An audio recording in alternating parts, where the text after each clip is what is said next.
আসসালামু আলাইকুম, আমি ডাক্তার নাফিসা নওশিন। আজকে আলোচনা করব যে প্রেগন্যান্সিতে প্রেশারের সমস্যা নিয়ে। প্রেশারের সমস্যা আসলে একটু জটিল সমস্যা, যেটা প্রেগন্যান্সিতে ডেভেলপ করতে পারে, অথবা এমনও হতে পারে যে কোনো মহিলার প্রথম থেকেই প্রেশারের সমস্যা আছে, তারপরে সে কনসিভ করেছেন। কিন্তু প্রেশারের সমস্যাটা প্রেগন্যান্সিতে একটু অ্যালার্মিং।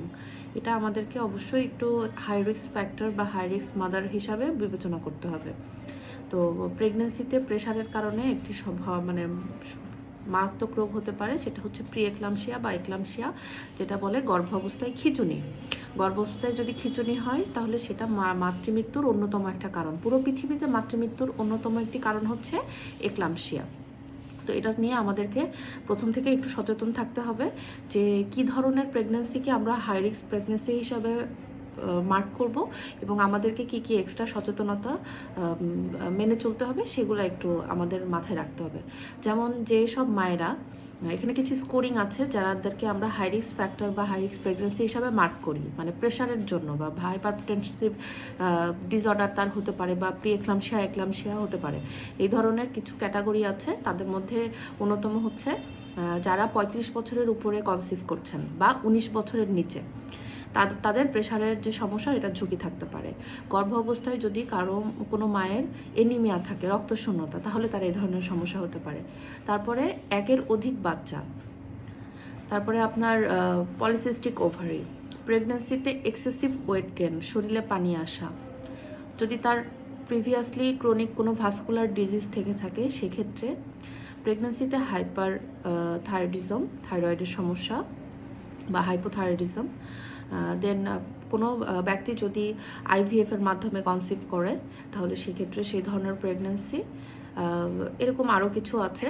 তো এই ধরনের যারা রিস্ক ফ্যাক্টরের মধ্যে আছেন, তাদের প্রেশারের সমস্যাটা হোক বা না হোক, তারা মাথায় রাখবেন তাদেরকে অবশ্যই ডাক্তারের কাছে কনসিভ করার পর যেতে হবে। এবং এটা আসলে প্রেশারের যে সমস্যাটা, এটা আসলে 20 সপ্তাহ পরে ম্যানিফেস্ট করে। সো আপনি 12 উইক্সের পর থেকেই লো ডোজ একটি অ্যাসপিরিন নেবেন, 75 মিলিগ্রাম। এটা এখন আমাদের কিছু নির্দেশনা আসছে 100 থেকে 150-এর মধ্যেও নেওয়া যেতে পারে। এটা for prevention of eclampsia and pre eclampsia এবং হাইপারটেনসিভ ডিসঅর্ডারটা যাতে আপনার কন্ট্রোলে থাকে।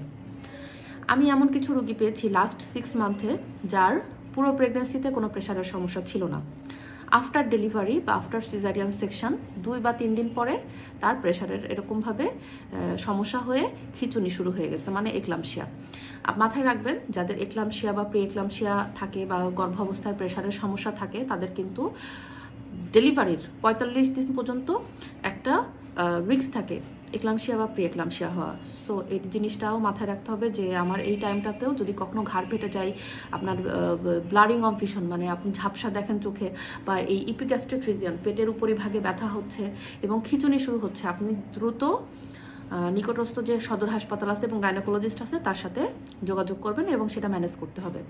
এবার গর্ভ অবস্থায় এটা বললাম যে ঝুঁকি, প্রেশারের যাদের এই ধরনের রিস্ক ফ্যাক্টরগুলো আছে, তাদের প্রেশারের সমস্যা হতে পারে।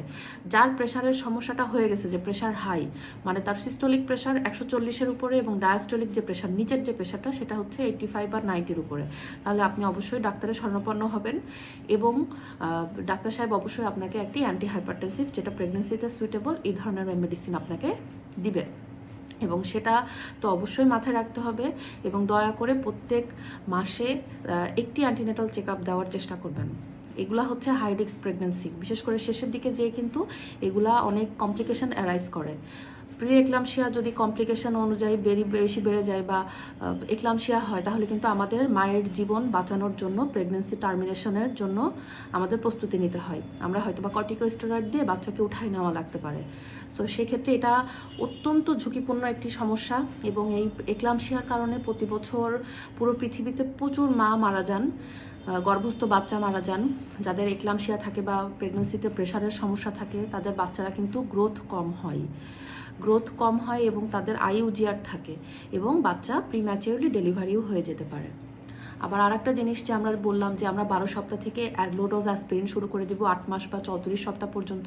এই অ্যাসপিরিন কিন্তু আমাদের প্রায়শ আমরা যারা এই ধরনের রিস্ক ফ্যাক্টর থাকে তাদেরকে দিয়ে থাকি। এবং অ্যাসপিরিনটার কাজ হচ্ছে, অ্যাসপিরিনটা প্লাসেন্টার মধ্যে যে এক্সেসিভ ক্লট ফর্মেশন, যেটা অতিরিক্ত প্রেশারের কারণে হয়ে থাকে, ভাস্কুলার এন্ডোথেলিয়াল যে ইনজুরি আছে সেটাকে প্রিভেন্ট করে।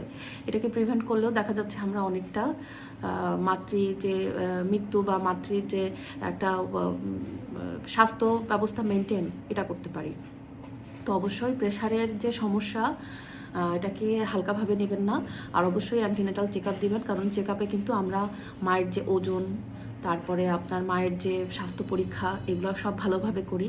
এবং যদি প্রেশারের যদি ঝুঁকি থাকে বা প্রেশার হাইপারটেনসিভ অবস্থায় থাকে এবং আপনার ইউরিন দিয়ে প্রোটিন যাচ্ছে, তাহলে কিন্তু এটা হাই রিস্ক ফ্যাক্টরের মধ্যে পড়ে যায়। এটা মাথায় রাখবেন।